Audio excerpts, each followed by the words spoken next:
वरती नियंत्रण आणायचं काम करतं ना, सेम तसंच आपल्याकडे रियांश ॲग्रो जॅकपॉट प्रोडक्ट आहे मित्रांनो. कोथिंबिरी पासून ऊसापर्यंत, आंब्याच्या झाडापर्यंत 4 वेळा फवारणी करा 15-15 दिवसाच्या अंतरानं. आणि मित्रांनो 2 ते 3 वेळा ड्रिंचिंग करा, जमिनीमधून सोडा. 1 एकर 4 महिन्याचं जे पीक असतं ना, 1 एकरासाठी 1 लिटर लागतं, फक्त 1 लिटर.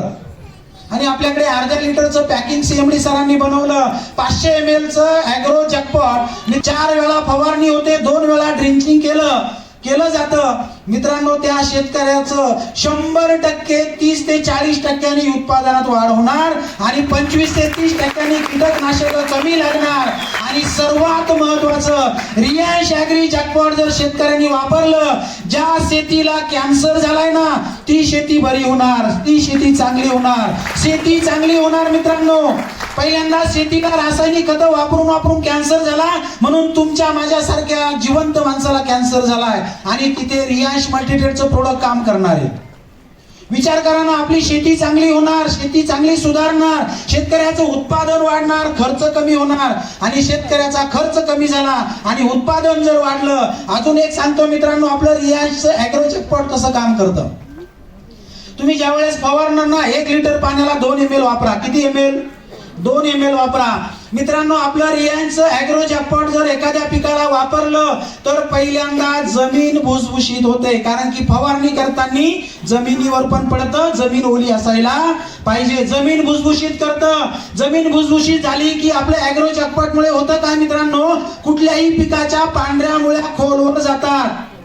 पांढरी मुळी खोलवर गेल्यामुळे होतं काय की अन्न घटक जास्त मिळतात आणि वरती खोड मजबूत होतं. आपलं ॲग्रो जॅकपॉट जे आहे रियांशचं, हे फवारणी केल्यामुळे खोड मजबूत होतं. त्या खोडातून प्रचंड फुटवे बाहेर पडतात. आलेल्या फुटव्यातून प्रचंड पानं अशी मोठी मोठी होतात आणि प्रचंड फुलं येतात. 15 दिवसांनी 21 दिवसांनी बघा मित्रांनो, पिकाची स्टेज बदलते. एकच औषध वेगवेगळ्या स्टेजवरती काम करतं. आपलं रियांश अमृत ज्यूस पिकाच्या पांढऱ्या मुळ्या रियांशचं ॲग्रो जॅकपॉट पिकाच्या पांढऱ्या मुळ्या वाढवतं, खोड मजबूत करतं, प्रचंड फुटवे येतात. आलेल्या फुटव्यांना प्रचंड मोठी पानं लागतात. कोवळी पानं प्रचंड लवकरात लवकर मोठी होतात. पानं मोठी झाल्यामुळे प्रकाश संश्लेषणाचं कार्य वाढतं, अन्नरस तयार होतो, प्रचंड फुलं लागतात. लागलेल्या फुलांना गळू देत नाही आणि त्या फुलांमधून फळामध्ये रूपांतर करतं. परत एक फवारणी करा, त्या फळाला नैसर्गिक आकार देणार, त्या फळाला नैसर्गिक चव देणार, त्या फळाला नैसर्गिक क्वालिटी देणार, चकाकी देणार आणि मार्केटमध्ये नंबर 1 चा रेट मिळणार. मग जर मित्रांनो एकच रियांशचं ॲग्रो जॅकपॉट प्रोडक्ट जर पांढरी मुळी वाढवत असेल, खोड चांगलं करत असेल, फुटवे जास्त येणार असतील, फुलांची संख्या वाढणार असेल, फुलाला गळू देणार नसेल, त्या फुलामधून प्रचंड फळ लागणार असेल आणि त्या फळाला नैसर्गिकरित्या आकार देणार असेल, तर शेतकऱ्याचं उत्पन्न वाढणार की कमी होणार? हॅलो, वाढणार. मित्रांनो टोमॅटोला फवारणी करा, प्रचंड फुलं लागणार. आता सध्या गव्हाचं सीजन आहे मित्रांनो, गव्हाला 40, 50 फुटवे येतात. फुटवे वाढले म्हणजे उत्पादन वाढणार गदादे सर, बरोबर ना मित्रांनो. या पद्धतीचं, आणि तुम्ही 2 वेळा गव्हाला जर ॲग्रो जॅकपॉट फवारलं ना आणि त्या गव्हापासून जी चपाती बनते ना, त्या खाणाऱ्या व्यक्तीनं जर ती चपाती खाली तर त्याने जिथून गहू घेतले तो परत तोच गहू मागणार.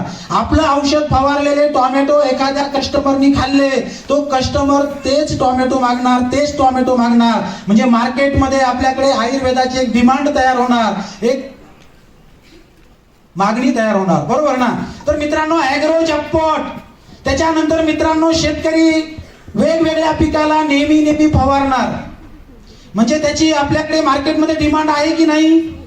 जर व्यवस्थित पद्धतीने